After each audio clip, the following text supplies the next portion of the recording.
பாஜகவில் உட்கட்சி தேர்தலை நடத்துவதில் பெரும் சிக்கல் ஏற்பட்டுள்ள நிலையில் மாவட்ட செயலாளர்களை நியமிப்பதிலும் குளறுபடிகள், குழப்பங்கள், மோதல்கள் என பல சிக்கல்களை தலைமை சந்தித்து வருகிறது.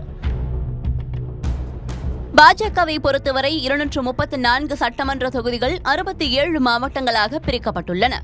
3 ஆண்டுகளுக்கு ஒருமுறை மாவட்ட செயலாளர்களை நியமிப்பதும் கட்சி விதியாக இருந்து வருகிறது. அந்த வகையில் இம்முறை மாவட்ட செயலாளர்களை நியமிப்பதற்கு மாநில தலைமை திணறி வருவதாக கூறப்படுகிறது. காரணம், மாவட்ட செயலாளரை தேர்வு செய்ய மண்டல தலைவர்கள் வாக்களிக்க வேண்டும். ஆனால் பல மாவட்டங்களில் மண்டல தலைவர் நியமனத்திற்கு கூட நிர்வாகிகள் இல்லை என்பதே உண்மையாக இருக்கின்றது என்கின்றனர் விவரம் அறிந்தவர்கள். எது எப்படியோ பல்வேறு சிக்கல்களை தாண்டி இதுவரை 33 மாவட்டங்களுக்கு செயலாளர்கள் நியமிக்கப்பட்டுள்ளனர். ஆனால் திருநெல்வேலி, வேலூர், தென்காசி, சென்னை உள்ளிட்ட பல மாவட்டங்களில் செயலாளர்கள் நியமனத்தால் நிர்வாகிகள் பலர் அதிருப்திகள் உள்ளதாகவும், சீனியர்களின் ஆதரவாளர்களுக்கே முன்னுரிமை அளிக்கப்பட்டுள்ளதாகவும் குற்றச்சாட்டுகளை முன்வைத்து வருகின்றனர். இந்த நிலையில் மத்திய அமைச்சர் எல் முருகன் முன்னிலையில் தஞ்சை பாஜக தெற்கு மாவட்ட தலைவராக ஜெய் சதீஷ் அறிவிக்கப்பட்டதற்கு எதிர்ப்பு தெரிவித்து மற்றொரு தரப்பினர் வாக்குவாதத்தில் ஈடுபட்டதால் பாஜகவின் உட்கட்சி மோதல் வெளிச்சத்திற்கு வந்துள்ளது. தஞ்சை தனியார் மண்டபத்தில் தஞ்சை தெற்கு மாவட்ட பாஜக நிர்வாகிகள் அறிவிப்பு கூட்டம் நடைபெற்றது. இக்கூட்டத்தில் மத்திய இணையமைச்சரான எல் முருகன் கலந்து கொண்டார். அப்போது தஞ்சை மாவட்ட பொறுப்பாளர்கள் வரிசையாக வாசிக்கப்பட்டு வந்த நிலையில் தஞ்சை தெற்கு மாவட்ட தலைவராக மீண்டும் ஜெய் சதீஷே தேர்வு செய்யப்பட்டார்.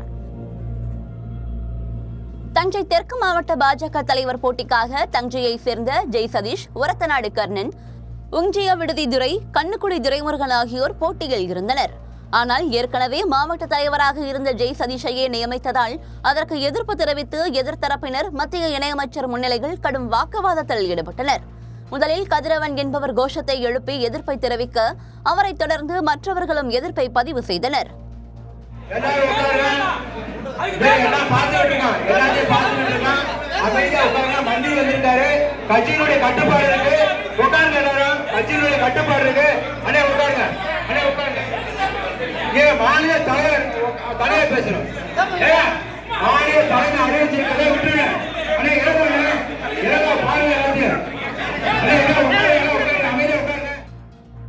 ஒரு வழியாக வாக்குவாதத்தில் ஈடுபட்டவர்களை மற்ற நிர்வாகிகள் அமைதியாக இருக்கும்படி தெரிவித்து அமர வைத்தனர்.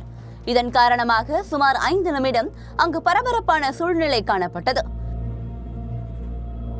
மத்திய அமைச்சர் முன்னிலையில் இதுபோன்ற வாக்குவாதத்தில் ஈடுபட்டது கட்சி நிர்வாகிகளிடையே சலசலப்பை ஏற்படுத்தியது.